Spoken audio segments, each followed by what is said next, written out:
Hi friends, इस class में हम साइंस ओलंपियाड फाउंडेशन के क्लास 11th के सैम्पल क्वेश्चन पेपर में फिजिक्स के क्वेश्चंस के सॉल्यूशंस को देखेंगे। इस सैम्पल क्वेश्चन पेपर में जो 2020-21 के लिए दिया है, 4 क्वेश्चंस हैं रिलेटेड टू फिजिक्स और इन 4 क्वेश्चंस में से फर्स्ट क्वेश्चन ये कहता है 3 particles P, Q and R are at rest at the vertices of an equilateral triangle of side S.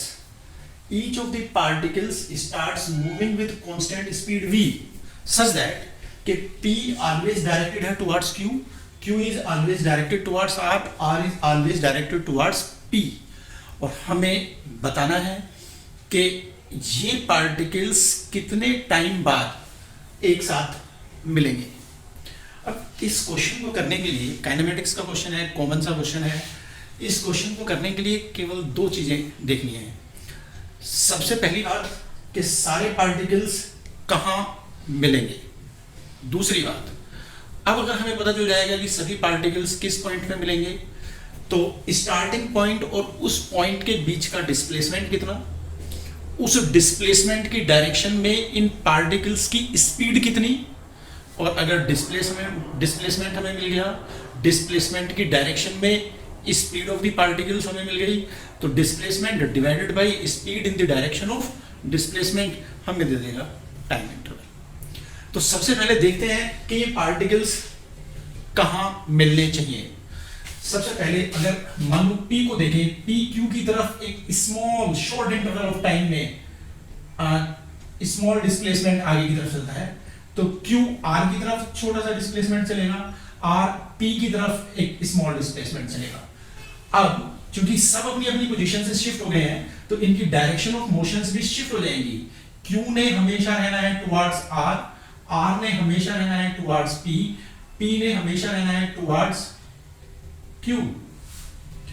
अब इस लाइन के अलोंग जो अब नई लाइन है from Q to R, R to P, P to Q, फिर से ये पार्टिकल्स मूव करेंगे। मान लो इस लाइन के अलोंग Q आगे चला गया स्मॉल डिस्टेंस, R भी आगे चला गया स्मॉल डिस्टेंस, P भी इसी तरह से आगे आएगा स्मॉल डिस्टेंस। तो अब इनकी डायरेक्शंस ऑफ मोशंस फिर ऐसे हो जाएंगी, Q to R, R to P and then P to Q. At every instant we will be finding an equilateral triangle due to the positions of P, Q and R. क्यों? क्योंकि तीनों की speeds fixed है, same है। तो तीनों की speed same है तो किसी भी इंस्टेंट पे सबके लिए हमें यहाँ एक इक्विलेटरल ट्रायंगल मिलते चले जाएंगे। अब इस लाइन के अलोंग मान लो ये Q यहाँ पहुंचता है, R यहाँ कहीं पहुंचता है, P आगे कहीं यहाँ आ जाता है, तो अब नेक्स्ट डायरेक्शंस ऑफ मोशन ऐसे आएंगे।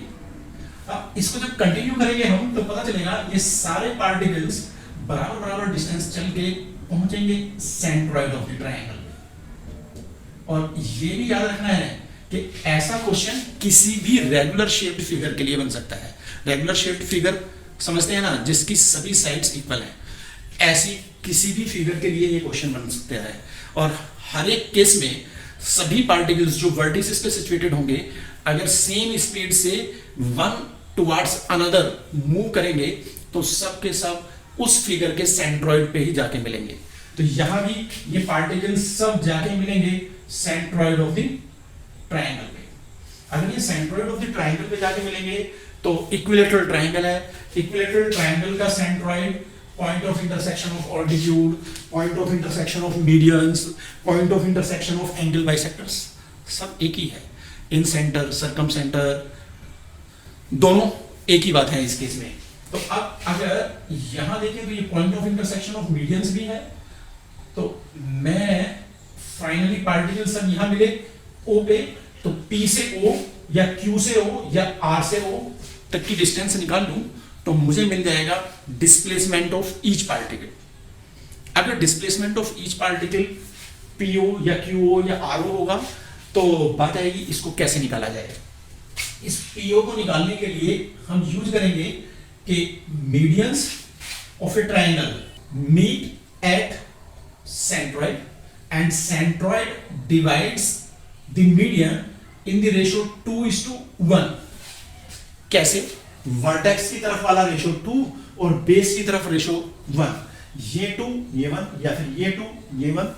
तो अब बात आएगी कि ये जो मीडियन है या अल्टीट्यूड है, दोनों सेम ही है इक्विलैटरल ट्रायंगल में, इसकी लेंथ कितनी है? अगर मैं इस पॉइंट को ए मान लूं तो मुझे पी ए चाहिए। पी ए को निकालने के लिए मैं क्या लूंगा कि ये हाइपोटेन्यूज पी आर यानी एस मेरे पास है, और अगर मैं वर्टेक्स से बेस के ऊपर परपेंडिकुलर डालूंगा, दोनों साइड इक्वल होने की वजह से ये परपेंडिकुलर बेस को मिलेगा मिड पॉइंट पे, तो यानी ये डिस्टेंस हो जाएगी s बाई 2। तो हाइट ऑफ इक्विलैटरल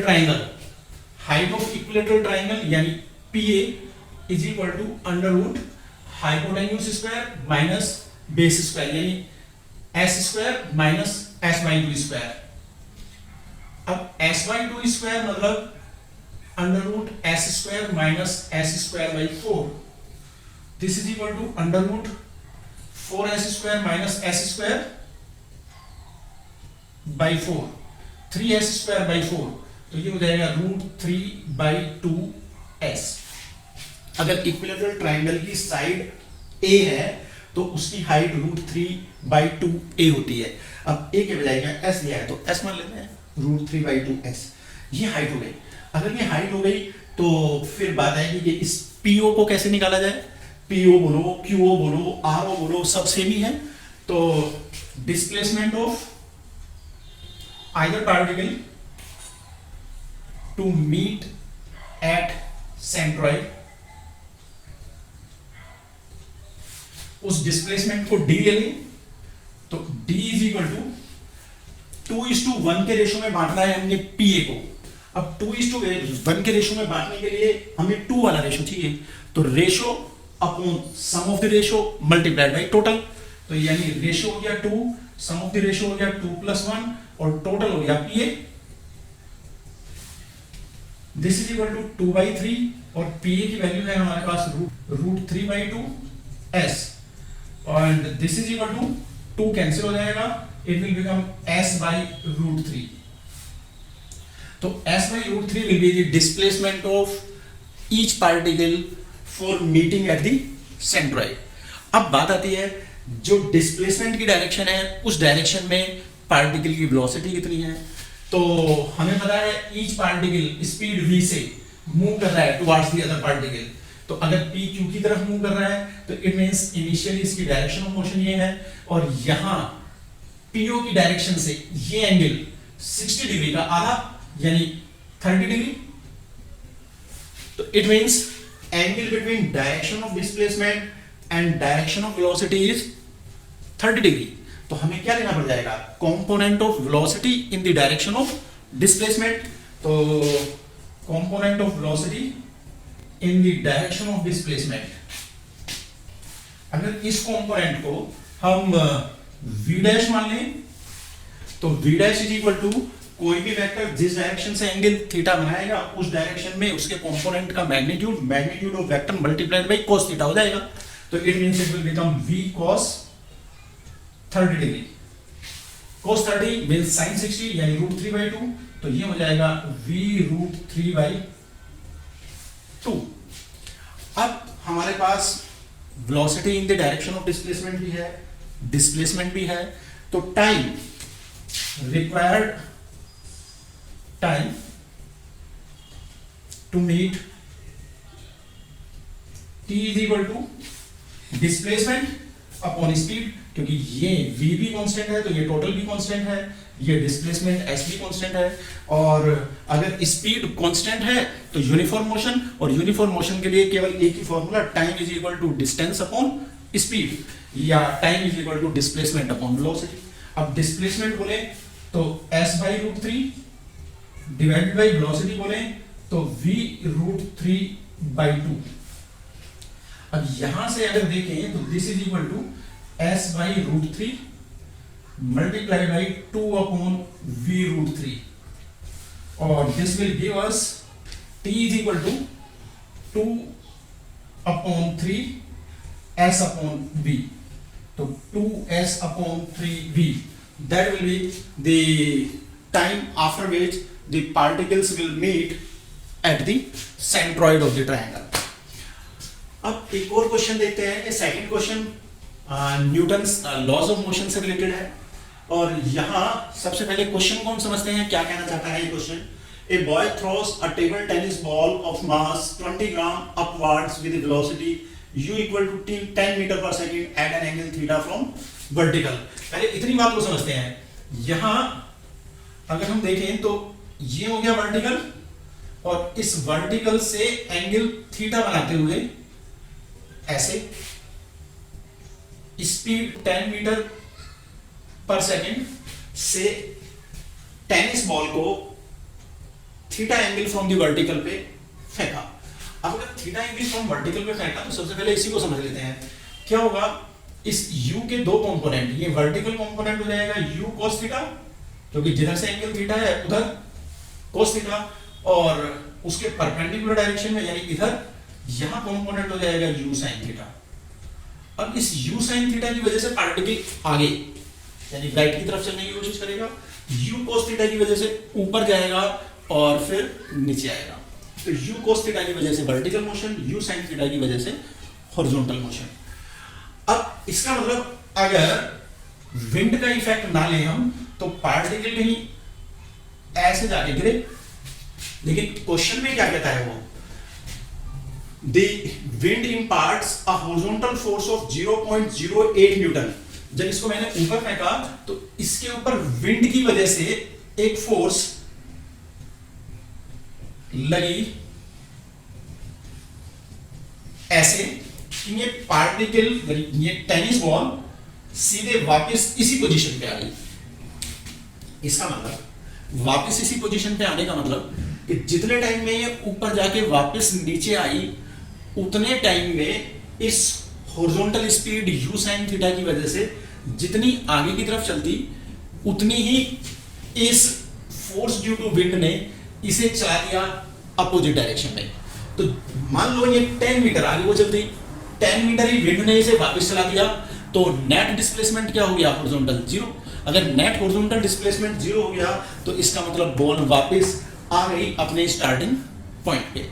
तो इसका मतलब यहां हमने बस दो चीजें देखनी है कि वर्टिकल मोशन हुई इस u cos थीटा की वजह से, u sin थीटा की वजह से जो हॉरिजॉन्टल मोशन होती उसको कैंसिल कर दिया motion imparted by force due to wind है।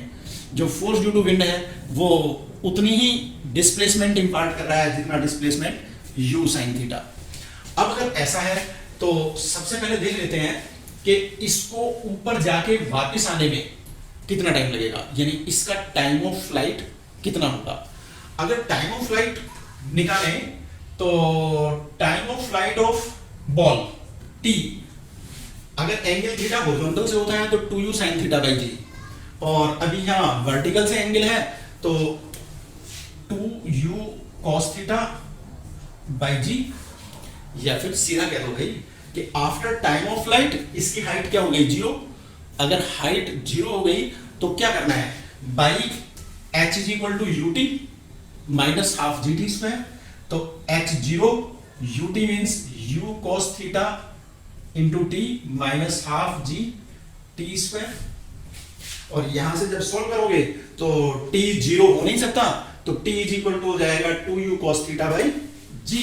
तो इस इक्वेशन ऑफ मोशन को यूज करके तुम निकाल सकते हो टाइम ऑफ फ्लाइट। और अगर ये टाइम ऑफ फ्लाइट हो गया तो इस टाइम ऑफ फ्लाइट में हुआ क्या, इस टाइम ऑफ फ्लाइट में टेनिस बॉल हाईएस्ट पोजीशन तक गई, वापस आई, लेकिन जैसे ही वो हमने छोड़ी यानी जैसे ही वो हवा में आई वैसे ही उस पर फोर्स ड्यू टू विंड लगी, और वो फोर्स ड्यू टू विंड क्या है, 0.08 न्यूटन। तो ये इसको अपने साथ लेके चलेगी, यानी अगेंस्ट u sin थीटा चलाएगी, u sin थीटा के अगेंस्ट में चलाएगी। अब u sin थीटा तो कांस्टेंट है, अगर कांस्टेंट है तो हॉरिजॉन्टल मोशन यूनिफॉर्म है, टाइम t है, तो हम निकाल सकते हैं कि u sin थीटा की वजह से टेनिस बॉल राइट साइड में कितना चलती, तो वो क्या हो जाती है इसकी रेंज। तो horizontal distance that would have covered by ball in the absence of wind, अब वो डिस्टेंस r मान लेता हूं क्योंकि हॉरिजॉन्टल डिस्टेंस रेंज ही है। r is equal to time into speed along the horizon, horizon के लॉन्ग स्पीड है u sin theta, t into u sin theta, और it means r is equal to t की value डाल दूं 2u square sin theta cos theta by g, या फिर u square sin 2 theta by g, तो it means it will be the range. तो ये distance horizontally cover की होती टेनिस बॉल में अगर उस पे ये फोर्स ड्यू टू विंड ना लगी होती। लेकिन अब फोर्स ड्यू टू विंड ने क्या किया, फोर्स ड्यू टू विंड ने ये हॉरिजॉन्टल डिस्टेंस खत्म कर दी, यानी पार्टिकल को वापस लैंड कराया कहां, उसके स्टार्टिंग पॉइंट पे। तो यानी अगर बॉल वापस स्टार्टिंग पॉइंट पे आई तो इस फोर्स ड्यू टू विंड ने डिस्प्लेसमेंट उतना दिया जितनी रेंज होती। अब अगर उतनी होती तो हम क्या करें, सबसे पहले निकालें acceleration due to force due to wind. Acceleration of ball due to force exerted by wind। अब ये acceleration A force upon mass, this implies A is equal to force is 0.08 newton and mass is 20/1000, so 0.02 kg and that will give you 4 metre per second square. अब अगर 4 metre per second square बोले तो क्या है, constant, और जब भी कभी एक्सेलरेशन कांस्टेंट है तो हमारे पास वो 4 यूनिफॉर्मली एक्सेलरेटेड मोशन की इक्वेशंस हैं।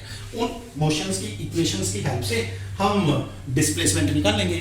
तो अब displacement of ball along the wind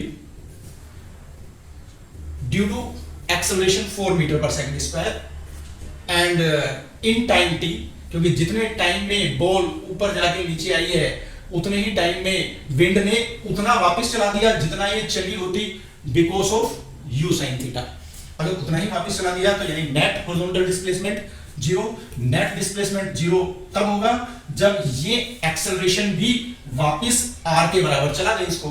तो by s is equal to ut plus half a t square, horizontal distance acceleration a की वजह से विंड ने जो चलाया वो किसके बराबर चलाया, रेंज के बराबर। वो आगे चल रहा तो इसने पीछे चला दिया, तो s हो गया r is equal to initially wind की वजह से इनिशियली कोई वेलोसिटी हॉरिजॉन्टल नहीं थी, तो इसका मतलब ut हो गया 0 plus half a is 4 and into t square, और दिस इंप्लाइज r हमारा क्या था, t into u sine theta, तो t into u sine theta is equal to half into 4 means 2 into t square, और वो मैंने r की value सीधे t into u sine theta की फॉर्म में डाल दी, t into u sine theta, और यहां से t का स्क्वायर कैंसिल हो गया, it means u sine theta is equal to 2 into t की value 2u cos theta by g, 2u cos theta by g, u cancel हो जाएगा u से, g को मैं 10 ले लेता हूं sin theta upon cos theta यानी tan theta 4 upon g, g को 10 ले लेता हूं तो it means tan theta is equal to 0.4, तो ये वैल्यू रहेगी tan थीटा की, हमसे tan थीटा ही पूछा था। अब अगर हम थर्ड क्वेश्चन की बात करें तो ये थर्ड क्वेश्चन रिलेटेड है सोनोमीटर से, और सोनोमीटर में क्या होता है, एक वुडन बोर्ड के ऊपर, ये वुडन बॉक्स होता है बोर्ड के बजाय, वुडन बोर्ड के ऊपर एक वायर स्ट्रेच होता है, ये वायर एक पुली के ऊपर से पास होते हुए यहां another end of the wire से सस्पेंडेड होता है एक पेन, जिसके ऊपर हम स्टैंडर्ड वेट रख लेते हैं। तो मान लो मास m मैंने उसके ऊपर सस्पेंड किया, तो ये मास m का वेट mg नीचे लगेगा और ये प्रोवाइड करेगा टेंशन इन स्ट्रेन। और यहाँ ये जो वायर सोनोमीटर वायर है, इस वायर की रेजोनेटिंग लेंथ को वेरी करने के लिए हमारे पास होते हैं ब्रिजेस। तो इस तरह के ब्रिजेस होते हैं, इन ब्रिजेस को स्लाइड करके हम ये resonating length of the wire, ये ब्रिजेस के बीच वाली लेंथ, इसको कम और ज्यादा कर सकते हैं। अगर ये लेंथ L है तो ये फंडामेंटल मोड ऑफ वाइब्रेशन है स्ट्रिंग का, और इस फंडामेंटल मोड में ये आधी वेव बन रही है लेंथ L में, तो L will be equal to λ/2 और wavelength λ is equal to 2L। और हमारे पास speed of wave in stretch string के लिए फॉर्मूला होता है v is equal to √T/μ।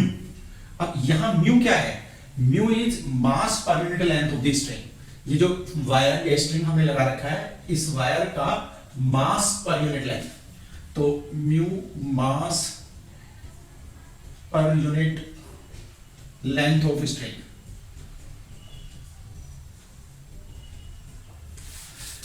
अब v speed of wave in stretch wire, ये हो गया under root tension upon mass per unit length.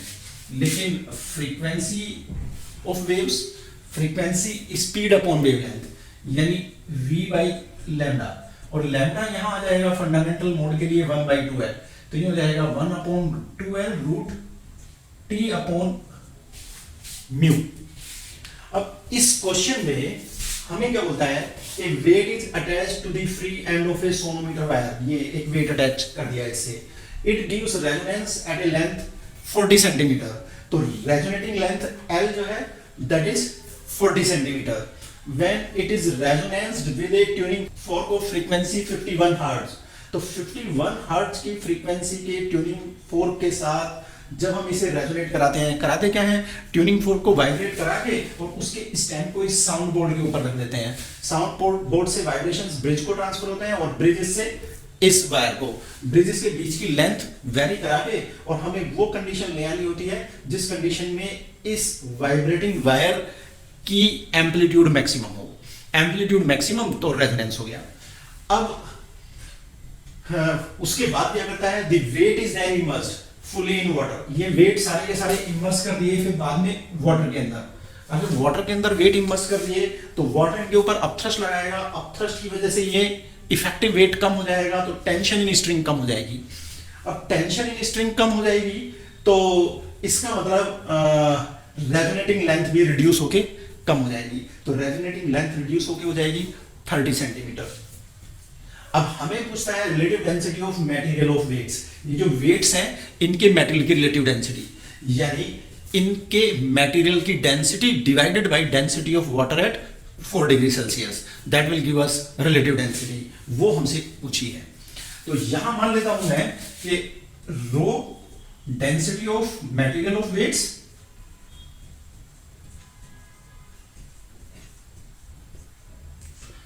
And V volume of weights, sigma मान लेता हूं density of water in CGS units, its value is 1। लेकिन अभी मैंने सिग्मा ले लिया, तो सबसे पहले यहां देखूं इस रिलेशन से मुझे क्या चाहिए।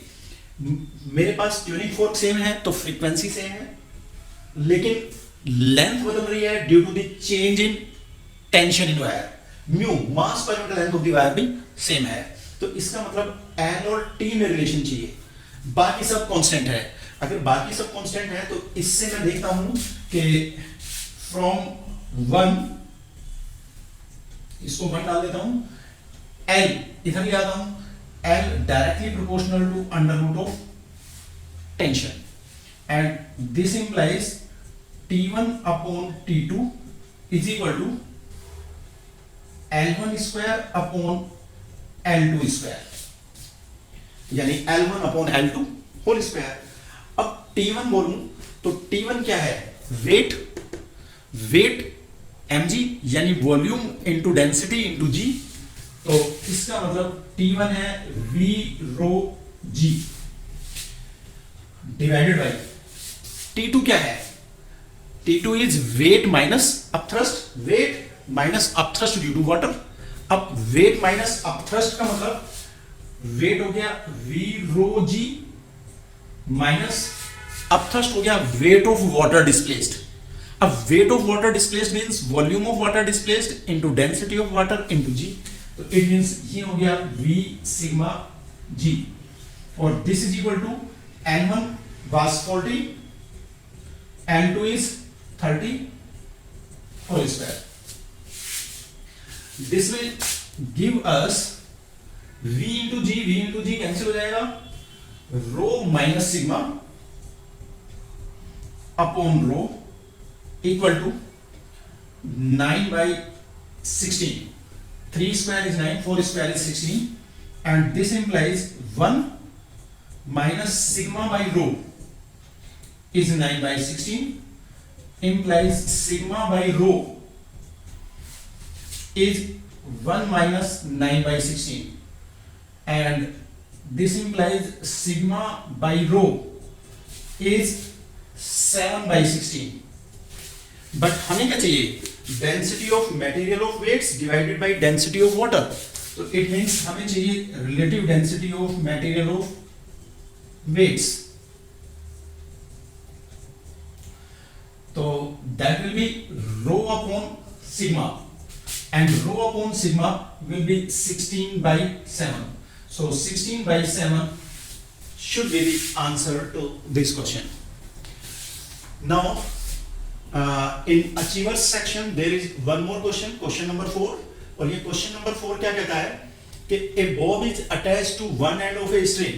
ये bob attached to one end of a string whose other end is fixed at peg A. तो इस peg पे बंधा है other end और एक end पे attached है bob. Bob is taken to a position where string makes an angle of 30 degree with the horizontal. तो ये 30 डिग्री विद द हॉरिजॉन्टल वाली पोजीशन पे बॉब लगे. On circular path of bob in vertical plane there is a peg. अब ये vertical plane में जो circular path है, इस सर्कुलर पाथ में पॉइंट बी पे एक पैग है. इस पैग की अगर बात करें तो ये बॉब की रेस्पेक्ट में सिमेट्रिकल है. तो यानी सेम वर्टिकल पोजीशन में है बॉब की रेस्पेक्ट में पैग भी. अगर सेम वर्टिकल पोजीशन में है जैसा फिगर में दिया है, if VC and VA be the minimum speed in clockwise and anti clockwise direction. तो अगर क्लॉकवाइज डायरेक्शन में मिनिमम स्पीड लें तो VC, एंटी क्लॉकवाइज डायरेक्शन में मिनिमम स्पीड लें तो VA, so that the Bob hit the peg B. यानी इधर की तरफ कितनी मिनिमम स्पीड से फेंकें ताकि वो पैग B को हिट कर जाए, वो है VA एंटी क्लॉकवाइज सेंस में. और यहाँ क्लॉकवाइज सेंस में कितनी स्पीड से इसको पुश करें कि आके पैड B को हिट कर जाए, वो स्पीड है VC. और हमसे पूछा है उसने ratio of VC and VA. अगर VC और VA का रेशियो हमसे पूछा है तो सबसे पहले क्लॉकवाइज डायरेक्शन की बात कर लेते हैं. अगर यहाँ क्लॉकवाइज की बात करें तो इधर स्पीड देनी पड़ेगी हमें VC. अब VC कब है मिनिमम स्पीड? अगर स्पीड यहां V होती तो बाहर की तरफ लग रहा होता सेंट्रीफ्यूगल फोर्स mv²/r, अंदर की तरफ लग रहा होता टेंशन T और वेट mg का इधर कंपोनेंट. ये 30, ये यहां आएगा तो 90 हो जाएगा, तो ये एंगल हो गया 60. mg का इधर कंपोनेंट हो गया mg cos 60. अब ये T प्लस mg को 60 बैलेंस करेगा mv²/r को. इसके लिए क्लॉकवाइज मोशन के लिए, फॉर क्लॉकवाइज मोशन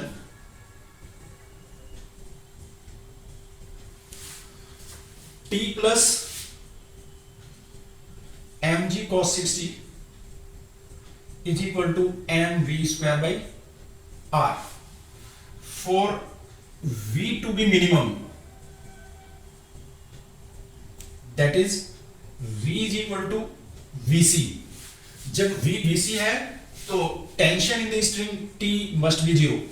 मिनिमम होने के लिए टेंशन को 0 पे ले आते हैं. अगर टेंशन 0 हो जाएगा तो हमारे पास रिलेशन आएगा mg cos 60 मतलब साइन 30 यानी 1/2 इज इक्वल टू m, और v स्क्वायर मतलब vc स्क्वायर, क्योंकि v हो गया vc जब टेंशन हो गया 0 डिवाइडेड बाई r। यहां से m कैंसिल हो जाएगा और हमारे पास आएगा vc is equal to √gr/2।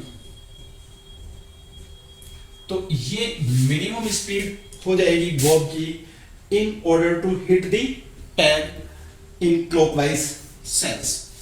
अब अगर मैं इसको एंटी क्लॉकवाइज डायरेक्शन में पुश करता हूं, तो एंटी क्लॉकवाइज डायरेक्शन में पुश करने पे इसको सबसे पहले इस हाईएस्ट पोजीशन पे पहुंचना पड़ेगा, और हाईएस्ट पोजीशन पे भी ये स्ट्रिंग स्लैक ना करे। तो फॉर नॉट स्लैकनिंग ऑफ थ्रेड यहां स्पीड ऐसी होनी चाहिए, मान लो वो स्पीड v0 यहां आती है, तो वो स्पीड ऐसी होनी चाहिए कि m v0 square by r balance करे कम से कम वेट mg को, और टेंशन हो जाएगी 0। तो इसका मतलब minimum speed at highest position, minimum speed at highest position m v0 square by r is equal to mg, means v0 is equal to √gr। कम से कम ये स्पीड हाईएस्ट पोजीशन पे होनी चाहिए। अब अगर पार्टिकल हाईएस्ट पोजीशन तक पहुंच जाएगा तो श्योर है उसके बाद वो बी तक अपने आप पहुंच जाएगा। क्यों? क्योंकि उसके बाद ग्रेविटेशनल पुल इसके स्पीड को इंक्रीज कराएगा, तो इसका मतलब उसके बाद ये पैग बी तक पहुंच जाएगा। तो इसका मतलब एंटी क्लॉकवाइज सेंस में बॉब को पैग बी तक पहुंचाने के लिए हमें उसे पहुंचाना पड़ेगा हाईएस्ट पोजीशन तक, और हाईएस्ट पोजीशन तक पहुंचने के लिए हाईएस्ट पोजीशन पे उसकी मिनिमम स्पीड होनी चाहिए √gr। अगर मैं इस बॉब की लेवल को ही मान लेता हूं level of zero potential energy, तो मुझे देखना है कि इस लेवल से ऊपर कितनी हाइट बॉब अटेन करेगा, और उसके लिए मुझे निकालनी पड़ेगी ये वाली distance.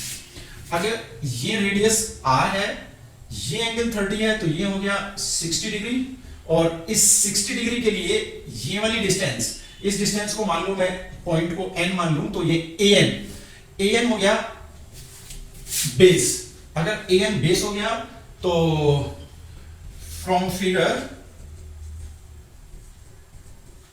cos 60 degree is equal to base upon hypotenuse.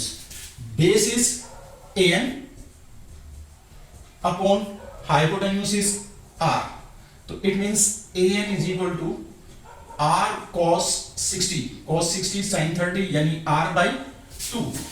अगर ये डिस्टेंस r by 2 है तो ये वाली डिस्टेंस भी r by 2 हो जाएगी। तो इट मींस बॉब को अपनी इनिशियल पोजीशन से r by 2 हाइट तक जाना होगा। अगर मैं यहां स्पीड बॉब को एंटी क्लॉकवाइज सेंस में va देता हूं, तो वो मिनिमम स्पीड के लिए यानी va मिनिमम तब होगी जब हाईएस्ट पॉइंट पे स्पीड मिनिमम होगी, और वो हाईएस्ट पोजीशन पे मिनिमम स्पीड क्या है √gr। तो कंजर्वेशन ऑफ एनर्जी लगा देता हूं, तो by conservation of energy total energy at initial position is equal to total energy at highest position. Total energy at initial position पे ये माना मैंने level of zero potential energy, तो पोटेंशियल एनर्जी जीरो हो गई। Kinetic energy half m v, और anticlockwise sense में दे रहा हूं मिनिमम स्पीड, तो va हो गई। क्वेश्चन में va बोला है इस स्पीड को, तो हाफ m va स्क्वायर ये kinetic energy. Potential energy zero is equal to जब हाईएस्ट पोजीशन पे पहुंची तो पोटेंशियल एनर्जी गेन की उसने mg इनटू हाइट गेन, और height gain is r minus r/2। r minus r/2 मतलब ये भी हो गया r/2। अगर r/2 हाइट गेन हो गई तो mgh potential energy gain plus बाकी बची काइनेटिक एनर्जी, और वो काइनेटिक एनर्जी हो गई half m v0 square. This implies m दोनों तरफ से खत्म हो जाएगा, हाफ भी खत्म हो जाएगा, तो इट मींस मेरे पास बचेगा va square is equal to gr plus half खत्म m खत्म v0 स्क्वायर, और v0 स्क्वायर खुद भी है gr, तो इट मींस ये 2gr और implies v a is equal to हो गया रूट 2GR। अब मेरे पास VC भी है VA भी है, मुझे क्या चाहिए, ratio of VC and VA। तो VC divided by VA is equal to root GR upon 2 into 2GR, GR cancel, और ये हो गया root 1/4 implies VC by VA is equal to 1/2। तो VC और VA का रेशियो हो जाएगा 1:2।